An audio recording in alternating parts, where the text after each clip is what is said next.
दोस्तों हम सभी ने हमारे मराठी के एग्जाम में का तहलका मचा कर आए और पेपर को तोड़ फोड़ नीचे उड़ के हम आए। अब हमारा जो अगला टारगेट बनता है वो हमारा इंग्लिश का टारगेट बनता है। अब इंग्लिश को किस तरह से करना है, कैसे करना है, सारी चीजें आपको वीडियो के माध्यम से 1 घंटे में क्या आती रहेंगी और साथ ही साथ लाइव सेशन होगा। लाइव सेशन में तो हम तहलका और भी मचाते हैं। ठीक है, अब यहां पे मैं बात करूं तो आपका 5 मार्क्स का अप्रिसिएशन आने वाला है। तो 5 मार्क्स का अप्रिसिएशन जो है आपके पोयम में से आएगा, आपके सीन पोयम यानी आपके टेक्सचुअल पोयम में से ही आपको पूछा जाएगा। 8 पोयम्स है, 8 पोयम्स आपको लर्न करने पड़ेंगे। अप्रिसिएशन कैसे लर्न करें, किस तरह से लर्न करें, टेंशन लेना नहीं। जब जीटी है, प्रदीप सर है, तो टेंशन किस बात की। तो चलो where the mind is without fear हम लर्न करेंगे। अब यहां पे देखो, सबसे पहली चीज मैं आपको पोयम का टाइटल बता दो। याद करो पोयम का टाइटल क्या, where the mind is without fear. Poet कौन है, रविंद्रनाथ टैगोर। याद करो पोएम का नाम क्या है, where the mind is without fear. किसने लिखा है, रविंद्रनाथ टैगोर ने लिखा है। अब रविंद्रनाथ टैगोर कौन है, एक फेमस पर्सनालिटी किसमें, हमारे इंडियन फ्रीडम स्ट्रगल में। याद रखना जो बोल रहा हूं। ठीक है, फिर दूसरी चीज क्या है, अब इन्होंने जो पोयम है वो किसके फॉर्म में लिखी है, प्रे के फॉर्म में लिखी, किसके प्रेयर के फॉर्म में लिखी, किसको, गॉड को। ठीक है, 3 चीज याद रखना। अब जो पोयम में कोई भी राइमिंग वर्ड नहीं है, क्या पोयम में कोई राइमिंग वर्ड नहीं, इसलिए उन्होंने क्या अडॉप्ट किया, फ्री वर्ड्स लिखा है। फ्री वर्ड्स हम कब लिखते हैं, जब कभी भी पोयम में अगर कोई भी राइमिंग वर्ड नहीं रहता है तो हम उसको क्या बोलते हैं, वो पोयम फ्री वर्ड स्टाइल में क्या लिखी गई। इतनी चीज याद रखोगे। फिर फिगर ऑफ स्पीच कौन सा यूज किया, पर्सोनिफिकेशन, रिपीटेशन, मेटाफोर और एलिट्रेशन। ठीक है, क्या क्या यूज किया, पर्सोनिफिकेशन, रिपीटेशन, मेटाफोर और एलिट्रेशन।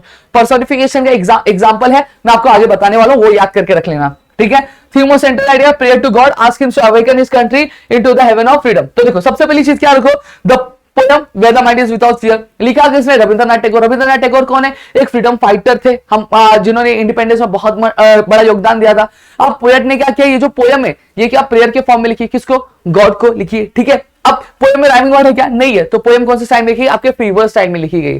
ठीक है, फिर उसके बाद मैं बात करूं फिगर ऑफ स्पीच कौन सा यूज किया, पर्सोनिफिकेशन, रिपीटेशन, मेटाफोर, अलिट्रेशन। ठीक है, अब पर्सोनिफिकेशन थोड़ा सा साइड करेंगे, याद करो रिपीटेशन, मेटाफोर, अलिट्रेशन। अब याद रखो कि पर्सोनिफिकेशन क्या कर रहा है, स्टैंड आउट कर रहा है, क्या कर रहा है, स्टैंड आउट, या फिर हम बोल सकते हैं मेन फिगर ऑफ स्पीच जो यूज किया गया है। ठीक है, theme of central idea, prayer to God, ask him to awaken his country into the heaven of freedom. देखो अब बनेगा the poem title as where the mind is without fear is written by the famous poet Rabindranath Tagore. Rabindranath Tagore is the well-known, is the renowned personality of our India's freedom struggle. ठीक है, the poet has written this poem in the form of prayer to the god. ये चीजें मैंने learn कराई थी, देखो 3 line बन गए। अब फ्री वर्स मैंने बताया था, the poem is written in the free verse style. क्यों लिखी गई, क्योंकि राइमिंग वर्ड्स में नहीं आते, as there is no rhyming word in the poem. हो गया कितना, 4 लाइन बना दिया ना। फिर उसके बाद क्या, figure of speech, the figure of speech, आप ये भी लिख सकते हैं, the poet has used many poetic device, the poet has used many poetic device in the poem, but the figure of speech which are used to beautify the poem are repetition, metaphor, alliteration, but the figure of speech which stands out in the poem is, दो बेटा, क्या आपका ये रहा, where the tireless striving stretches its arm towards the perfection. समझ में आ गया, ये लिखा। फिर उसके बाद क्या दिया हुआ आपका, theme और central है, the poem is written in the form of prayer to the god, where the poet asks him to awaken his country into the heaven of freedom, heaven of freedom. ठीक है, where there is जहां पे क्या हो, total freedom हो, किसके लिए, good thoughts के लिए, गुड वर्ड्स के लिए, और साथ ही साथ गुड एक्शंस के लिए।